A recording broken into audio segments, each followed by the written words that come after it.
Good morning students.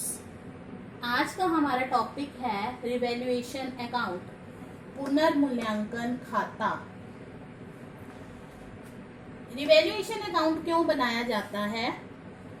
Revaluation account समय समय पर क्या होता है कि पार्टनर्स को पता होना चाहिए कि एसेट की वैल्यू कम हो रही है, बढ़ रही है, लायबिलिटीज की वैल्यू कम हो रही है, बढ़ रही है, तो वो चाहते हैं कि अपनी एसेट्स और लायबिलिटी का पुनर्मूल्यांकन करें, दोबारा से मूल्यांकन करें। तो इसके लिए हम बनाते हैं रिवैल्यूएशन अकाउंट। ये नॉमिनल अकाउंट होता है, इसे profit and loss adjustment account भी बोलते हैं। Profit and loss adjustment account, इसका दूसरा नाम है profit and loss adjustment account. क्योंकि ये नॉमिनल अकाउंट है, जैसा मैंने आपको बताया, तो नॉमिनल अकाउंट का क्या रूल होता है? Debit what comes in, debit all expenses and losses, credit all income and gains. तो डेबिट में हम लॉसेस लिखते हैं, क्रेडिट में हम गेन यानी कि प्रॉफिट लिखते हैं। अब लॉसेस क्या होते हैं? अगर आपकी एसेट की वैल्यू डिक्रीज हो रही है, इट मीन्स वो आपको लॉस है, तो वो आप कहाँ लिखेंगे? डेबिट साइड में। अगर आपकी एसेट की वैल्यू इंक्रीज हो रही है, इसका मतलब आपको लाभ हो रहा है, तो आप कहाँ लिखेंगे? क्रेडिट साइड में। इसी तरह से लायबिलिटी की अगर वैल्यू बढ़ जाती है तो उसको हम कहाँ दिखाएंगे? डेबिट में, क्योंकि ये हमारे को हानि है। इसी तरह से लायबिलिटी की वैल्यू अगर कम हो जाती है, हमारे ऊपर दायित्व कम हो जाते हैं, तो हमें लाभ हो रहा है, तो हम कहाँ लिखेंगे? क्रेडिट साइड में। अगर कोई ऐसी लायबिलिटी है जो आपको पता नहीं था, अचानक से आ गई, तो वो आपके लिए लॉस अचानक हो गया, तो आप डेबिट साइड में शो करेंगे। इसी तरह से कोई एसेट्स थी, आपको पता ही नहीं थी, अनरिकॉर्डेड है, लेकिन अब पता चल गई, तो अब आप उसको कहाँ लिखेंगे? क्रेडिट साइड में। फिर हम क्रेडिट का टोटल करेंगे। अगर डेबिट का टोटल कम है तो प्रॉफिट आएगा, वो ट्रांसफर होगा कैपिटल या करंट अकाउंट में, पार्टनर्स कैपिटल या करंट अकाउंट में, पार्टनर्स के प्रॉफिट शेयरिंग रेशियो में। इसी तरह से अगर डेबिट साइड ज्यादा है तो लॉस आएगा, तो लॉस कहाँ पर ट्रांसफर होगा? वही कैपिटल और करंट अकाउंट में। तो इसमें आपको प्रॉफिट भी हो सकता है और लॉस भी हो सकता है। हम इसे एक एग्जांपल से समझेंगे। जैसे हमें ये बैलेंस शीट गिवन है एबीसी की, जो इक्वल रेशियो में प्रॉफिट डिस्ट्रीब्यूट करते हैं। बैलेंस शीट में देखिए, creditor 1 lakh, BP 40,000, general reserve 60,000 और कैपिटल्स ए बी सी के बैलेंस दे रखे हैं 2 लाख, 1 लाख और 50,000, यानी कि 3,50,000। टोटल हो गया 5,50,000। लैंड दे रखा है आपको 1 lakh, building 1 lakh, plant 2 lakh, stock 80,000, debtor 60,000, bank 10,000। Total हो गया 5,50,000।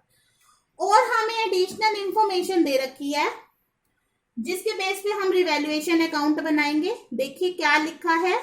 Land be revalued at ₹1,60,000।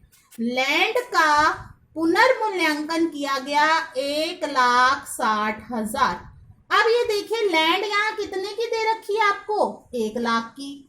और अब आप क्या रिवैल्यूड कर रहे हैं? 1,60,000। तो अब आप देखिए 1 लाख और 1,60,000 में लैंड की वैल्यू बढ़ गई। कितनी हो गई? 60,000। लैंड आपकी एसेट है, एसेट की वैल्यू बढ़ जाए तो कहाँ दिखाते हैं? क्रेडिट साइड में। तो हम यहां लिखेंगे बाय लैंड। कितने अमाउंट से? जितने अमाउंट से बढ़ी उतने अमाउंट से लिखना है, मतलब इन दोनों का difference. Building be depreciated by 6%। Building की वैल्यू कम होगी। डेप्रिशिएट का मतलब होता है कम हो जाना। बिल्डिंग की वैल्यू डेप्रिशिएट होगी 6% से। बिल्डिंग कितने की है? 1 लाख की। 1 लाख का 6% कितना होता है? निकालेंगे हम 6%, ये होगा 6,000। तो वैल्यू कम हो गई, तो हम यहाँ लिखेंगे एसेट और लायबिलिटी का बेटा नाम लिखना होता है टू बिल्डिंग, ये आ जाएगा 6,000। ठीक है। अब देखिए, creditors of ₹12,000 was not likely to be claimed and written of.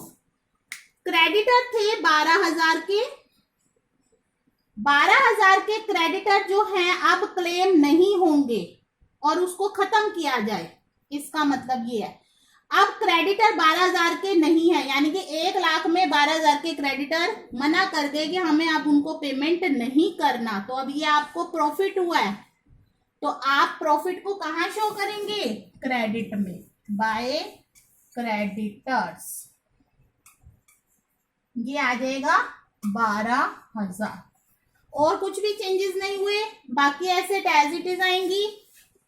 जब हम नई बैलेंस शीट बनाएंगे तो हम लैंड को 1 लाख ना दिखाकर 1,60,000 दिखाएंगे, बिल्डिंग को 6,000 से घटाएंगे, यानी कि 1 लाख में 6,000 कम हो गया, यानी कि आ गया 94,000। क्रेडिटर जो है 88,000 के, बाकी बैलेंस वैज इट इज।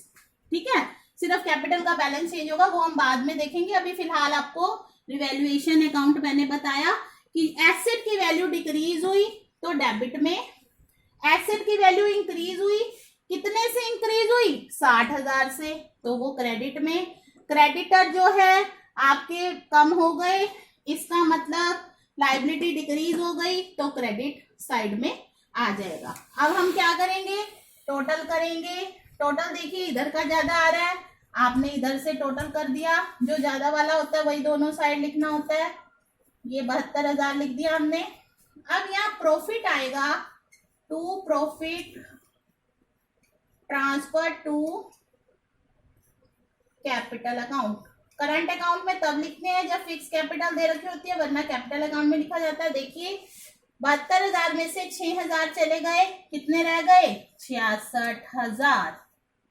ठीक है, अब ये कैपिटल अकाउंट में तीनों पार्टनर्स के रेशो में बटेगा। किस रेशो में? जो हमें दिया हुआ है 1:1:1। इसको बराबर बांटेंगे, तो 22,000 ए के अकाउंट में जाएगा, बी के अकाउंट में जाएगा 22,000 और सी के अकाउंट में जाएगा।